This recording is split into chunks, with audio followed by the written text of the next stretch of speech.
we're ready to start. And thank you for the questions you've sent in. I think it's our best turnout yet.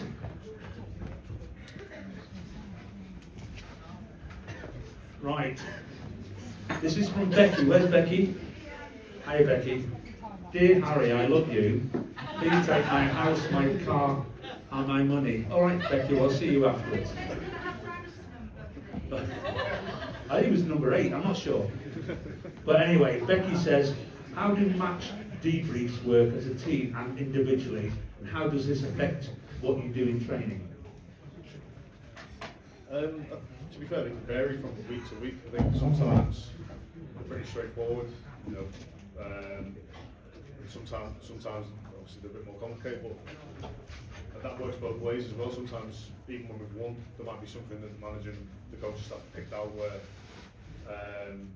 you know, even though we've won the game, it might be something we need to get on top of before it causes a problem. At the same time, like what we touched on before, even if you don't get the result you want, it can be quite positive. You say, like Saturday, for example, you know, if it went another way, we could have scored 2 or 3. So, but yeah, it varies week to week. Sometimes it's a team thing. Sometimes the coaches will just pull lads out individually and show them some stuff. So, yeah, it can vary game to game.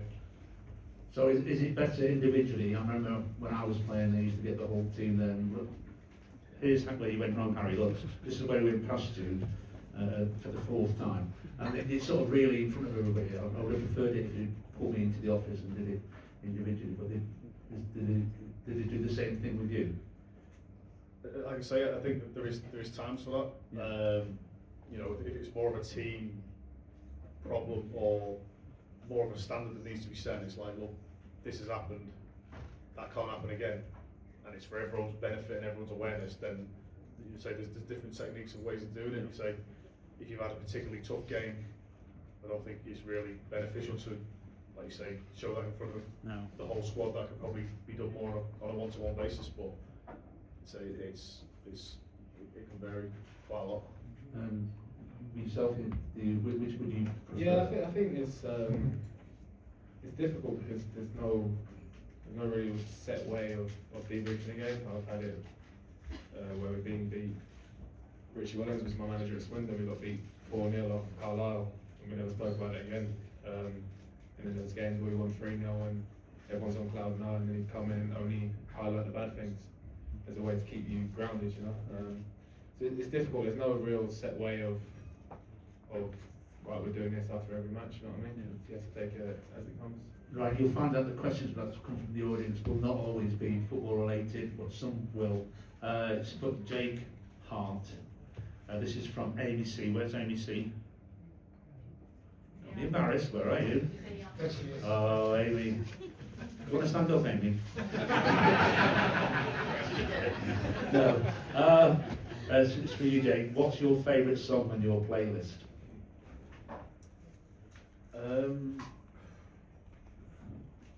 Probably something. To be fair, the playlist is more. It's quite varied. To be fair, there's a lot of house on there. There's a lot of rap on there. But I think as long as it's upbeat before the game and it's something that gets you going, obviously you don't want to be like Wolfie's mate Ed Sheeran and everyone's crying and that. So as long as it's upbeat and it gets us going, I wouldn't say really. I would say I have a favourite off the top of my head, to be honest. So as long as it's upbeat, I quite like house music. So anything along those lines before the game, just to get us up for it.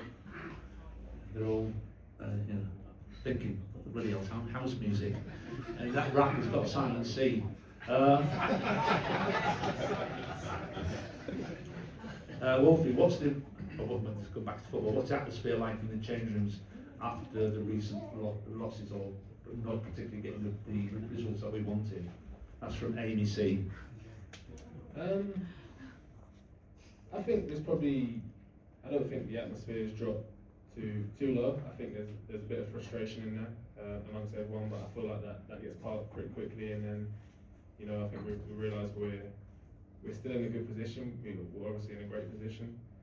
But yeah, I think frustration is probably one that is in there immediately after the game, after the last few performances. But I still think amongst everyone throughout the week, morale is still pretty high. For you again, Wolfie, you don't mind me calling you Wolfie, do you? Only my mates call me Wolfie, but This is from Sylvie, quote Wolfie. You're getting 2 foot in Yeah. the car park. It's a difficult question, Sylvie, put here, really. Who do you prefer to play alongside with you at the back? That's difficult. yeah, I think, Because Billy's to played be centre fair, half. do you mean as a centre half or as? What do you prefer? I mean, it's certainly a It's- 4-4-2 or a 3-5-2. I think it's got to be horses for courses for me. I think there's different partners for different games, and I feel like there's probably maybe one thing that I have found quite difficult is that I've not been in the team that much, and when I have, it's been with Kitch, or it's been with Bobby and Kitch, or it's been with Lats, and they've all got talent and different areas in which they thrive, so it's a tough question. I'm not really one I'm going to answer. Good. Nigel Croft, where's Nigel? Hi Nigel. He's asking, how is Oliver Dovin doing after his injury setback recently? Yeah, I think he's doing okay. Obviously, if anyone's come across Ollie, he's quite a quiet lad anyway, but he sort of seems to come in, get on with his work, and and that's it. He sort of do what he needs to do, and that'll be it. But yeah, as far as I'm aware, obviously he's had a bit of a setback, but he seems in good spirits. We've got he came on the Christmas do with us and things like that, so he's still obviously a part of the team.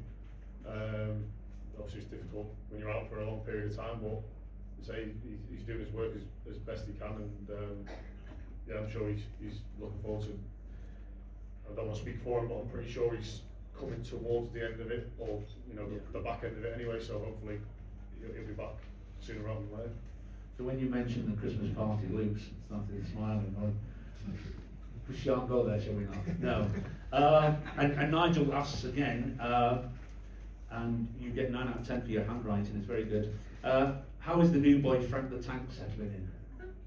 Well, he's just had I think this is his birth. I think so. Yeah, so he wasn't in today, so he's had a day off. So it's tough to answer really, because since he's come in, with his missus being so heavily pregnant, he's been here for a day, and then obviously, naturally, your wife being pregnant will take, I don't know what the word is, but take priority over football. So hopefully now that everything is smooth sailing, he can get settled in properly. With lack of sleep. Oliver, age 7. Where is Oliver? Oliver E. He is. Oliver, stand up. Oh, yes, I'm kidding. Oliver, you ask a good question to both of you. How many goals have you scored? Not necessarily for each team, but total. I think I've got 14 altogether. I think I should be able to know that because there's not really that many, is there? Yeah, I think it's 14, which I think it took me. I didn't score for. I think it was 200 games for Brentford I've played before I scored. So if you take them 200 out, it's not the worst record. But It was the same for me. I scored my first goal after 200 games. Yeah, West Ham away. I can't remember much about it, except it was a lovely night. No, we won't go into it. What about you? 6 to my name. Yeah. All headers or? No, actually, I think I've only scored 2 headers. The rest have been with my feet. Excellent. Oh, this is interesting. It's from Chris Walsgrove. Where are they? Chris, great question. For years, I have said you would win a wrestling competition between the City players. We'll come to you now. Today, do you agree? And who would come second? Love, Chris. I don't know. To be fair, there's some big boys in that change room now. It's, if Hadji or Ellis ever got angry, then they'd take some stopping. To be fair. Really? Yeah. You see, Simo, especially in the gym, like he's a monster. To be fair, so yeah, obviously Wolfie's a big lad, and say there's probably a couple of others that'll fancy the chances as well. But I give it a go. And you know he would, don't you? Yeah, that's a bit.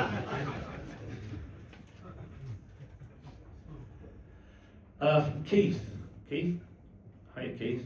At half time, the subs now come on for 3 minutes and then go back off for 5 minutes and then come back out again. Why the change in routine? I You think might answer like this one, yeah. Well, You might be able to answer this one. yeah, I can do. I think the thinking behind it is obviously they want us to get warm, but at the same time they don't want us to miss the instruction that the manager's given to the team.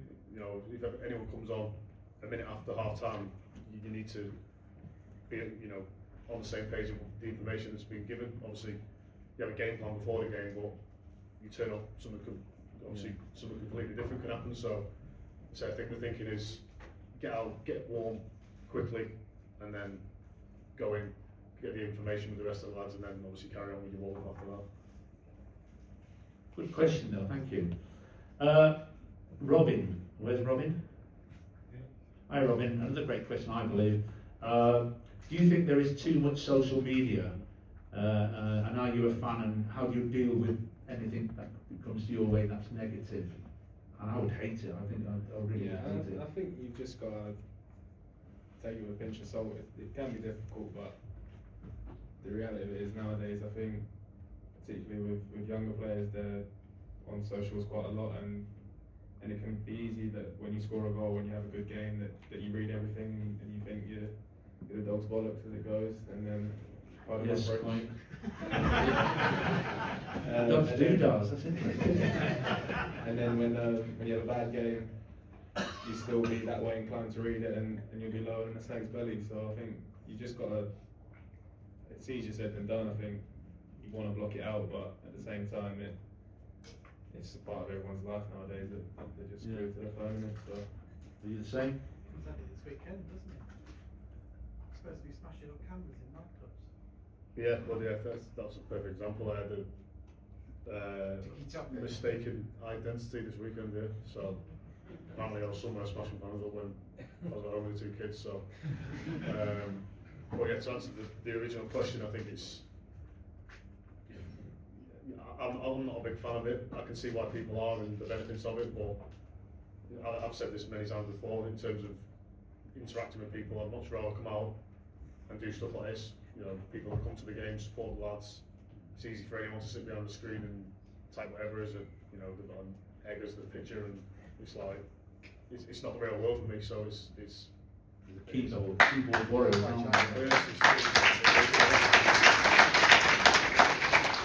So obviously it wasn't around. I mean, phones had just been invented when I played. But the worst thing was that there was a reporter called Neville Folger, the older one to remember, and he did the Coventry Telegraph, and he used to put marks out of 10 in the newspaper, and I've had a few shockers. I didn't speak to him for about 2 years, yeah, so it's out there for everybody to see. But obviously, I think I would find this quite difficult. And like you said, I'd read probably the things if I thought I had a good game, but then you can't get away from it, because somebody would say something, wouldn't they? Right, let's get rid of that one. Oh, right, you might have different opinions about this. Sam Carter. Sam? Hello, Sam. Yeah, are you a golfer? Take half. Out of all the COV players, who takes the most time looking at themselves in the mirror? You already know the answer to that. You'll probably miss it straight in, is it? Who is it? You have a guess, I guarantee you get it first time. No, it's not you. You beat the office at that. Rudy? Yeah. Rudy. Well, he has different styles, doesn't he? And, He's got a lot to do, and he makes himself look presentable. you agree?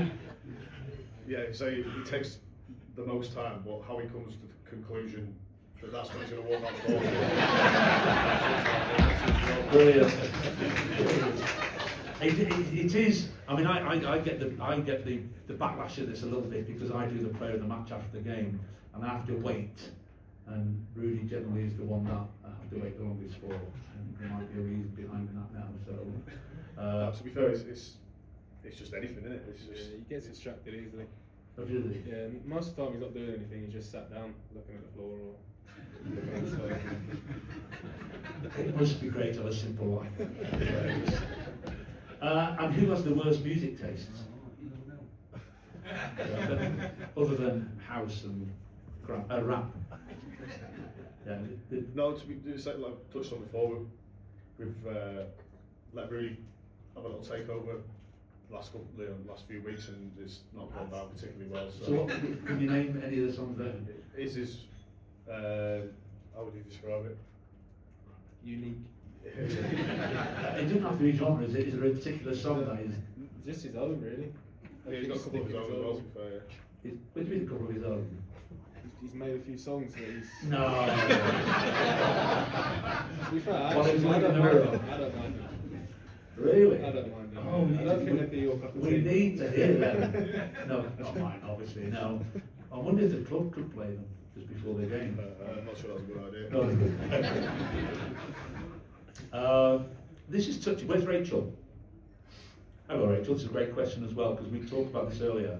Do you think if the goalkeeper goes down injured, then because they do not have to go off, should an outfield player go off instead? I don't know how you would decide which one, but you know. Yeah, but that's possibly one way to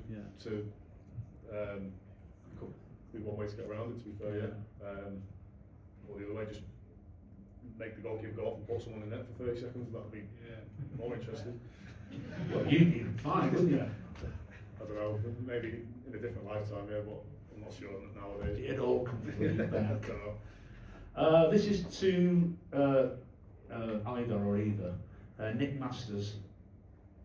Nick, again. You a doctor? How does Frank tell the team, I think, that tell you that you are playing, and when is it communicated out to the squad?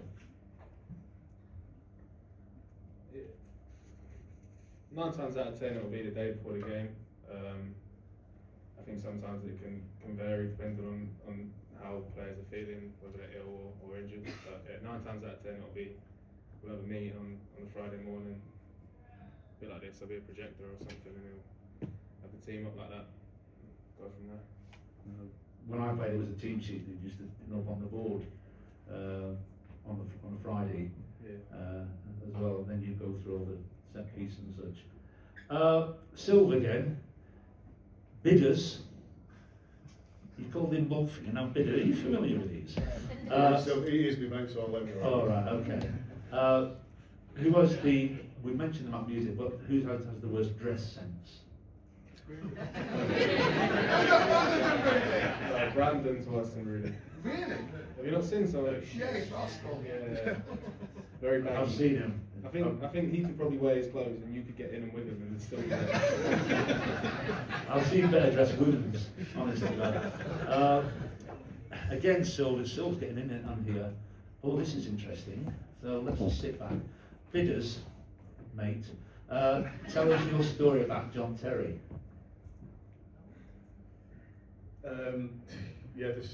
When we played Villa at Villa Park, I actually scored one of my 14 goals. And like many grounds, when you look up at the scoreboard, when you've scored, they put a little ball next to your name. Yeah. And I happened to be marking John Terry in the game a bit later on. And like I say, I like to be quite aggressive sometimes, you know, trying to do my job, trying to stop him scoring. And he's give it a you to me, you know, obviously. Yeah, he's won the lot. Insert your So I just pointed up at the scoreboard and said, "That's me with the ball next to my name."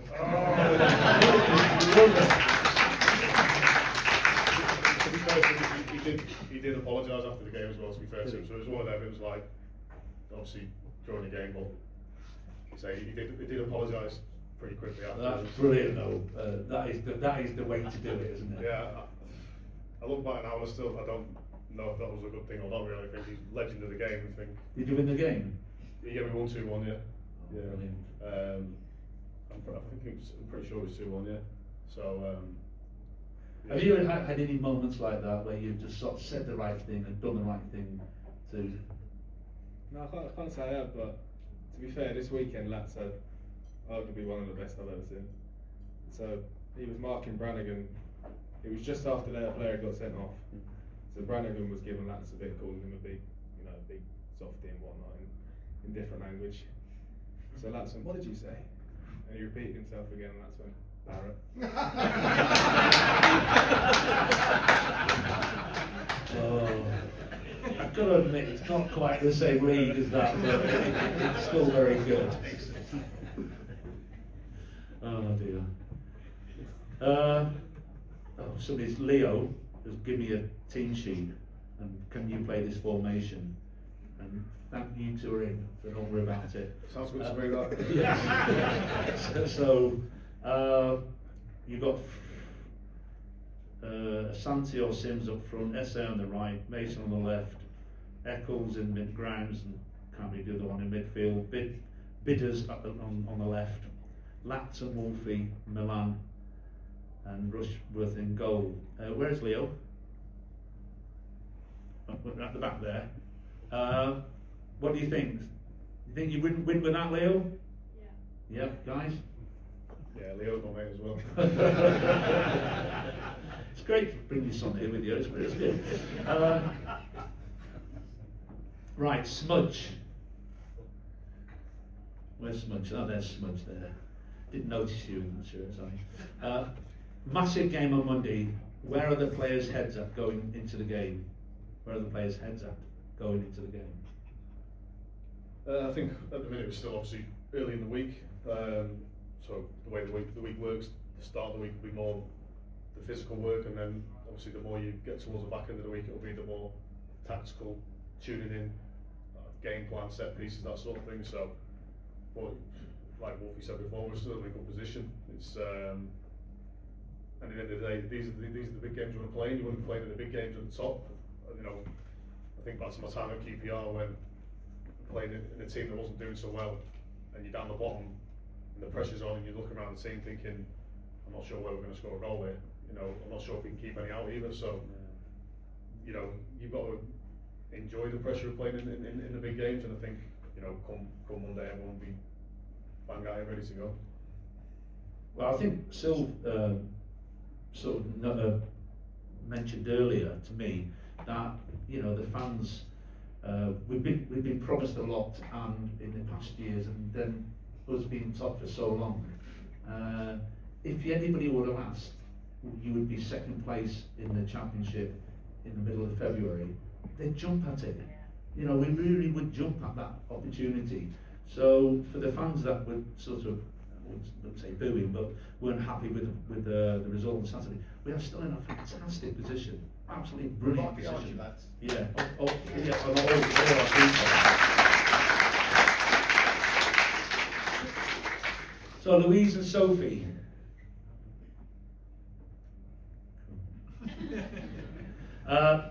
What is your favourite ground that you have played at individually?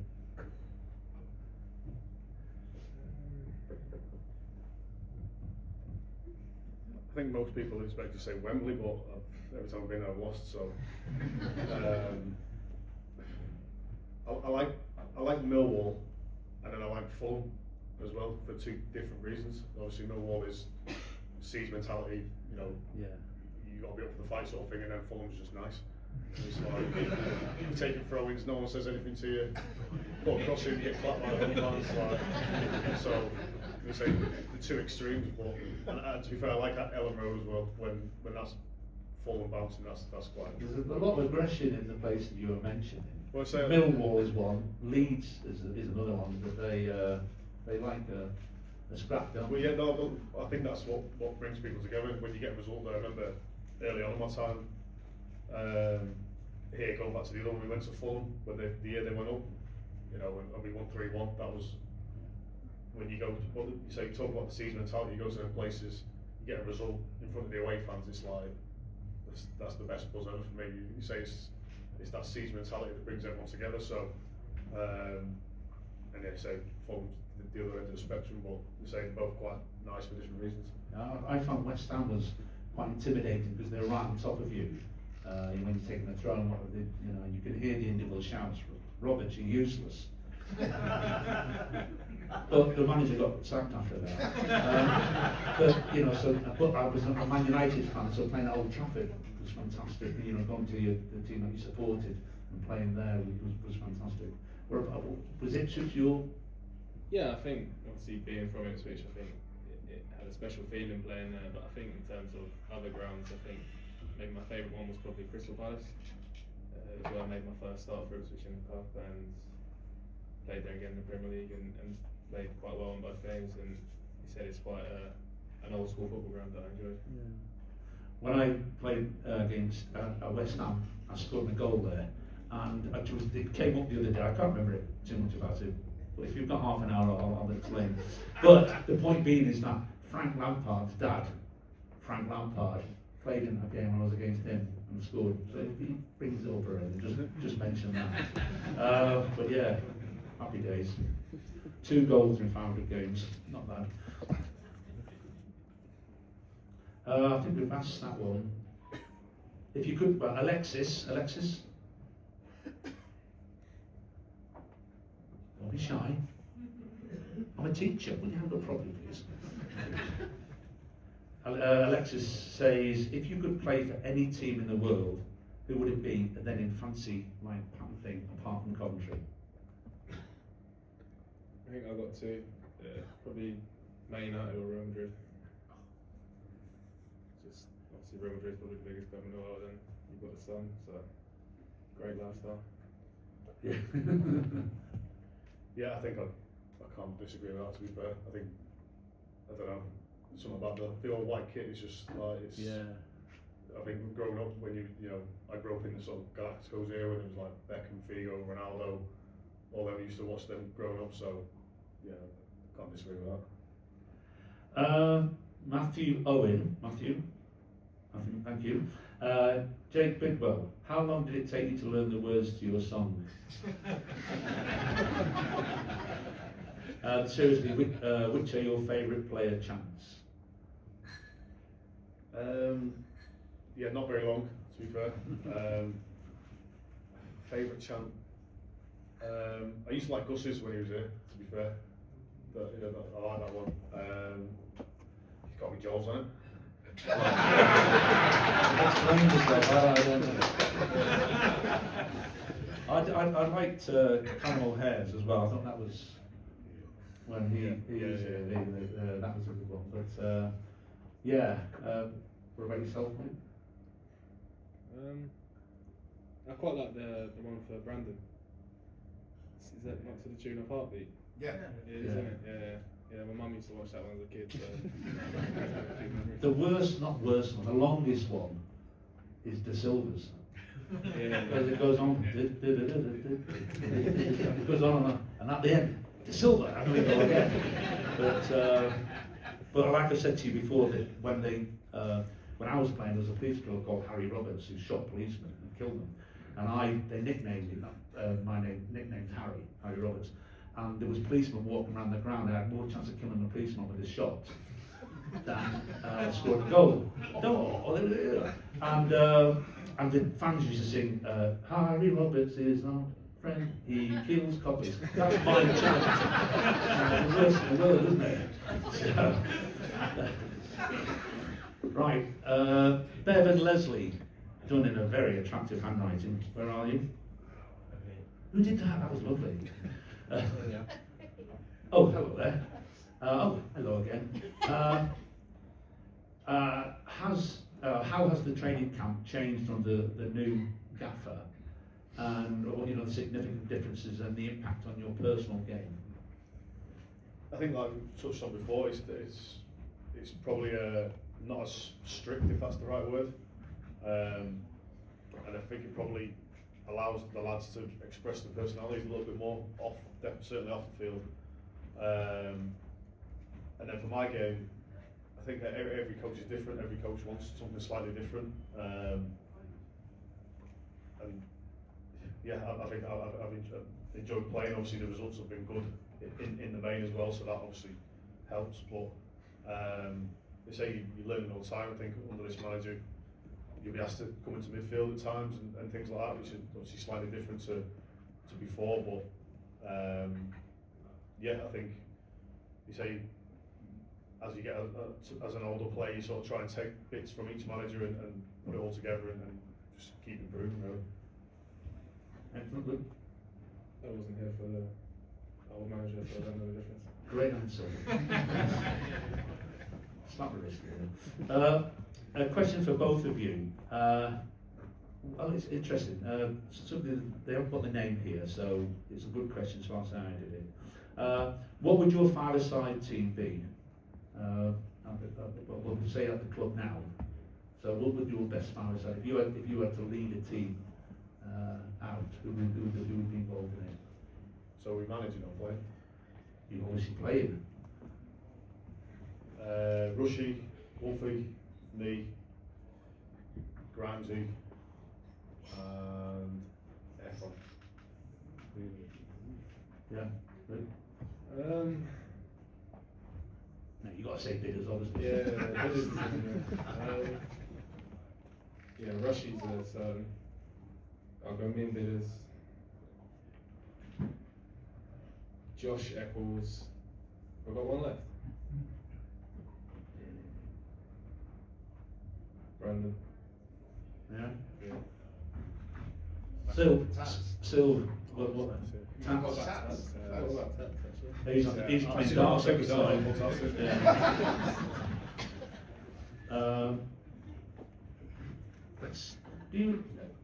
They have they used to have. I don't know if there's still like a former players' five-a-side league, and I played in it a couple of times, and it really is demanding. It's really physical, whatever. But I think Coventry won it one year. I don't know if anybody's aware of that. Six-a-side, yeah. And they used to play in a massive six-a-side pitch, and you were exhausted. But it's brilliant, and you have five-a-side at the club still now, because has it got that technical now that they don't play? Yeah, no, especially on you say the lads that haven't played on the Saturday, if we're in on the Sunday before a Tuesday game, there's obviously limited numbers, so they're still pretty, not daily like maybe they were back in the day, but I'd say when there's a smaller training group, lads are on recovery or whatever, they're still pretty common, to be fair. Yeah, it's brilliant. Do you, we used to play head tennis before training as well. Do you still do that? No, that was something that under Mark and AD, we used to, every Friday was head tennis, five-a-side, set pieces. That was like religion before a game. So that's probably one difference between the two as well. But we don't do that anymore. It's interesting the difference in styles. I remember when Ron Atkinson was at the club and Gordon Strachan, and I was a coach there as well. And Gordon would set out the cones, and seriously could land on like aircraft. There was all cones everywhere. And then he'd take the players, and in those days the training ground was slightly different. They had banks, so you couldn't see. So he'd take the players for a jog and a stretch round. And in the meantime, Ron Atkinson would then get the youth team to change all the cones and make a five-a-side pitch. Strap would come back, and he wouldn't be happy, but Ron loved it. He was the manager, and Ron used to say he wasn't in charge of the youth team. So in the afternoons we'd have a five-a-side because Ron said. And Ron would go right wing, and he'd say to the left full back, he says, he's a young lad, under 18. He'd say, he says, don't blame yourself if you have a bad game now against me, because I'm particularly good. So you might need to go and get a mate to help you out. And he was brilliant, but the player loved it. But he'd play right wing first half, and then change, and you just turn around and play left wing. And Ron was one of these guys, that I know he had an untimely end to his commenting career, but he was such a funny guy. You'd go past him in the dining room, and he'd say, "Oh," he says, "I'm feeling really sharp. I feel as if I could head the ball. I feel I could tackle and change the play and whatever. I think I might be David Beckham today." And then I remember going past once, and he said, "I'm feeling shocking today." He said, "I can't head it, I can't kick it, I can't pass." He said, "I think I'll be Harry Roberts today." I know, cruel guy. But he was good. He was a good guy. Let's get back to this. After each game, this is from Mark K. Mark K. After each game, does Frank analyse the game with the squad, analysing good and bad decisions? And if so, what is the process? And does he have it up on a screen with all you watching. I think you touched on this as well, though you've already said that. Yeah, no, like I said before, it literally varies. Sometimes it's a team meeting, sometimes it's a unit meeting where it'll be just the back four, there's something you all need to see together.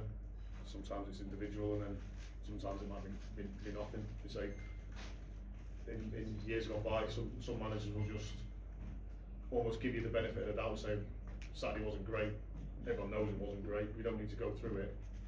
Let's just make sure we fix it for Tuesday or Saturday, whatever, and sometimes that can be the best approach as well.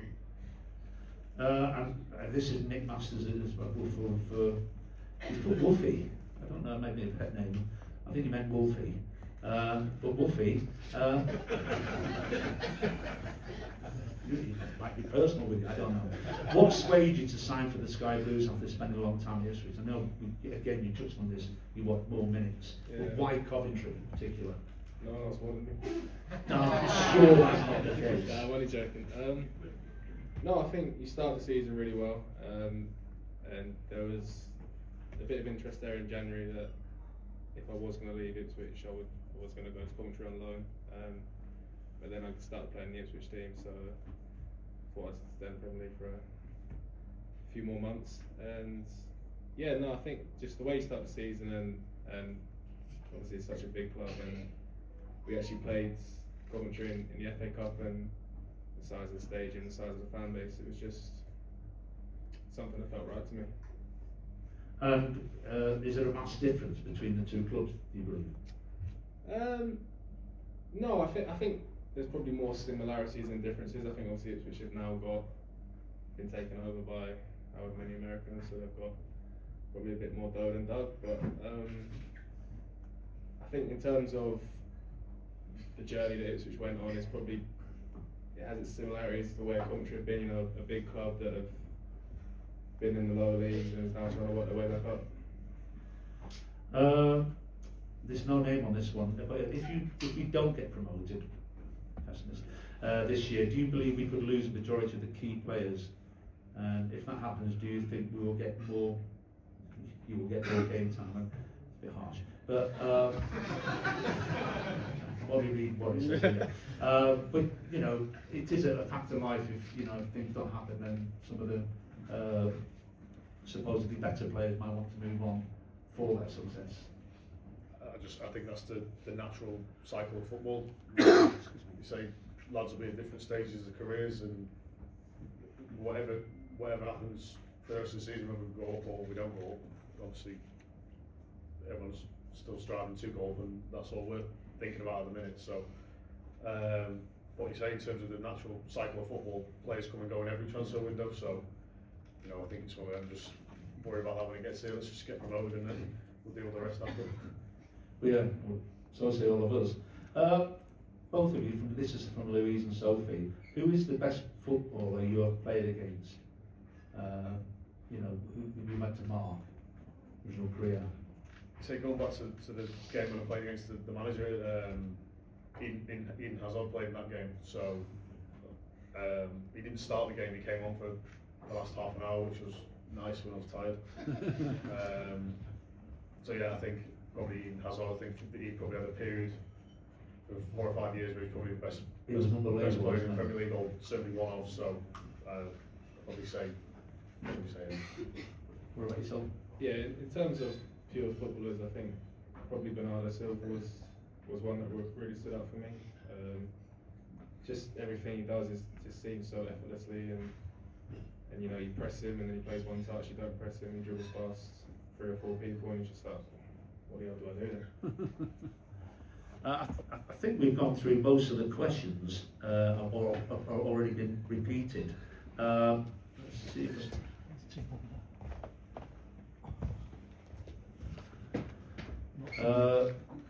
who's got a Reliant Robin? It's parked in a. No, we've got on to that. Is Josh? Is it Josh? Where's Josh? Anyway, how is being one of the longest players at the club? Really? I think longer than you are. No, longest playing career at the club. Is it something that you're proud of? Yeah, no, it is. It's I think there's only maybe Ben Wilson and Jamie that have been here long enough, Yeah. so obviously Josh as well. But yeah, it's definitely a responsibility you're aware of and take on. I say I haven't played so much this year, but you just try and add your experience as and where you can. Really, obviously things have been going well for a big chunk of the season.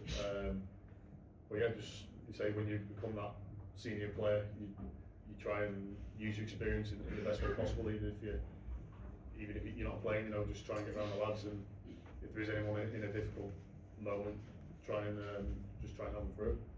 Now after the game, because I'm waiting for the player of the match to come up, I look out and for the players that have not played on that particular day or maybe had a portion of the game, it looks like quite a strong workout going on the pitch. Yeah, I think that's maybe one of the things where you try and lead by example. Is like, look, everyone wants to play every game. It's obviously not possible, but you've got to make sure that you are ready if you are called upon, and even if obviously the whole week is based around leading towards the game, it's the main working day of the week. So physically, even if you don't play, it's still got to be the main physical day for you. You've got to go out and, unfortunately, you've got to go and do some running, but you say you just try and use your experience in that way and try and set the standards where you can, and but there's obviously some lads that'll be more upset than others at different times that they haven't played or whatever. It's just trying to drag them through it, when they need dragging through it, and keep the standards high, really. And for recovery, the crowd chamber is a new thing to me, but it's been around a couple of years, 2 or 3 years now. Do you feel as if that works for you, both of you? To be honest, I think a lot of it is just in my head. Sometimes it's as easy as just waking up and saying, I feel alright today, and just lying to yourself, and then you get over that first initial period of 5 minutes where your legs are a bit sore, and you can just push for anything, really. You're the same? No, I think for me it's not so much as I've gone in the crowd chamber for 5 minutes and now I feel amazing. It's more you do the crowd chamber and you stretch and you do an ice bath and you sleep properly, and then it's all the little things added together that can then make a difference for you. It's not just one isolated thing. It's not a magic chamber. You go in and come out and skip out and feel amazing. It's more. It's just another tool that we've got that is part of the bigger picture in terms of the recovery. And is there proof that really does help? I think there must be some scientific proof behind it, because I can't imagine it's that cheap to run. So, say the sports science department, they must have some science behind it, and like I say, it's one of them which every little helps, really. I've had not sure how serious this is, it's from Bend Over.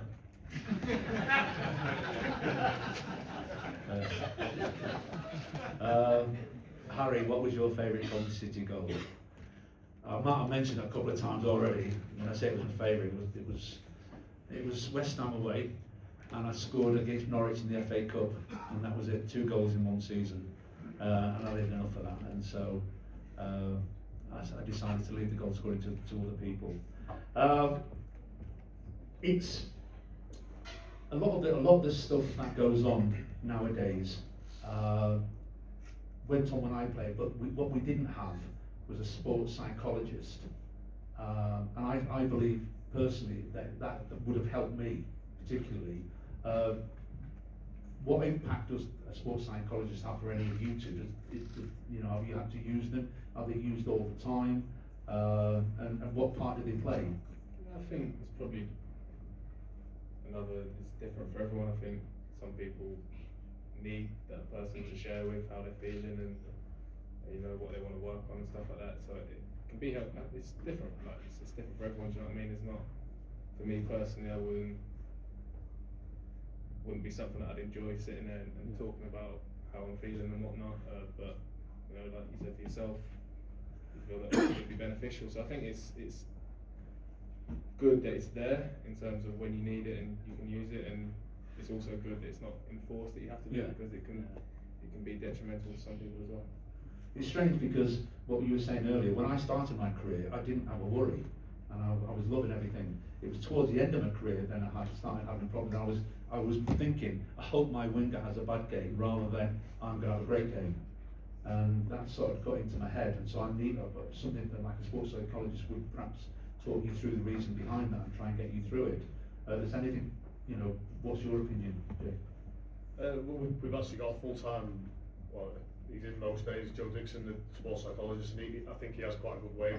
It's not a formal coming to my office and let's have a chat, it's more, he sort of knows everyone's routines. You say, me and Jamie will be in the gym in the morning, he'll just come and chat to us, and you're probably not offloading, but you're probably chatting things without realising really, which I think he's got a really, really good way about it, and I think he's probably helped more than some people realise. I say it's not a formal, because I think, like Wolfie says, sometimes it's, I'm a sports psychologist, well, you're a stranger, you're not going to go and offload all your problems to someone you just met. So, I say Joe's another person in the wider picture that's coming this season, and I think has helped the group massively as well.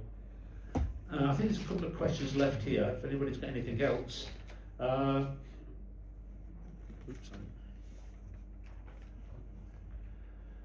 No. And no. Oh yes, that's it. I knew there was one. Do you have any football superstitions that you can share with us? And have you got any bogey teams you'd rather not play against? Superstitions, no, not really. I'd say I'm more in routine, but I'm not like left sock on, right sock on. Oh no, I've done that wrong, let's start again. It's more just, I've got my routines, I'll go in and stretch before the game, and I just stick to that really, but it's not like I wouldn't say it's a superstition really. No. And bogey teams, off the top of my head, it was recent as well, probably say Norwich. The amount of years I've spent in this league, I don't think I've ever been to Norwich and won, so I'll probably have to say Norwich. Yeah, I don't think I've ever won at Norwich either, so that'll be one. Another one for me would be Cheltenham. I don't think I've ever had a good game at Cheltenham. I scored my own goal there. In terms of superstitions, I don't have any really. There's nothing I do on a set day. I had a bit of a period where I tried to get into doing it, and it just felt a bit unnatural, so I just sacked it off. So what is a normal day, a match day then? How do you approach it, and what is your day? What, A home game on the day of a match. You wake up and you have a set breakfast and... Yeah, so I wake up normally about 8 o'clock, probably because the kids would like to have an extra hour, but that doesn't happen anymore. So wake up, breakfast between 8:30 and 9 o'clock. Is it the same breakfast for every match day? Yeah, just a bowl of porridge, so nothing exciting really. So have a shower, get myself sorted, walk the dogs, come back in the car, pre-match at the training ground for 11:15, and then we normally have a couple of meetings. And what's your pre-match? Porridge. You're dead, are you? Yeah, it's not very exciting. And then we normally have a couple of meetings there, drive over to the stadium, we're normally there for between 12:30, 1 o'clock, and then between 1:30 and maybe 2:30 we go out to the wall, just stretch. That's about it really. Are you the same? What's your pre-match? Yeah, sometimes to be fair, sometimes I'll wake up and pretty much being at 11, I won't bother with breakfast. I'll just go straight in to have the meeting, pre-match, chicken, pasta, load of cheese. A load of cheese? Yeah. Oh, it's allowed, is it? Honestly, I've got cheese and everything, mate. Orange. Yeah. And then have the 2 meetings and get down to the grounds, have a caffeine shot, and then go from there. And after the match, I believe that you have to have they supply food for you as well. You have to have something to eat straight afterwards. Is that the case? Yeah, they like everyone to eat something before they leave. Yeah, so You don't find that's the hardest thing ever to try and eat after a match? Yeah, so I Drink think, okay, yeah, but not yeah, eat. well, I think there's a few different options now. So there's like, you say, if you struggle to eat, they have, you know, like a protein shot, really. So it's like, you just encourage people to get something, some fuel in them before they leave. But yeah, say where the old players' lounge was is now the food room. So it's just another part of the recovery, really. And all these little bits help, don't they? And it's all, you know, perhaps the reason why we are where we are at the club at this time, that we're, you know, fighting for promotion into the Premiership, because all these little things have been put into place. Yeah, no, I think I've touched on this before. The difference from when I sort of came here just over 4 years ago to now, we've got literally everything we need. There's nothing we haven't got. You know, we've got all the tools to say recover, train, do what we need to do. So yeah, we just need to go finish the job off. We're a Premiership outfit, really.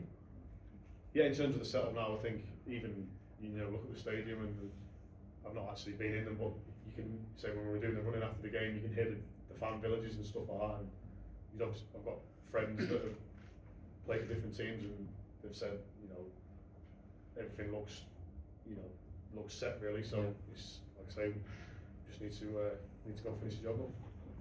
Well, ladies and gentlemen, I think we've come to the end of our session. Is anybody, if you've got anything you want to ask? That's fine.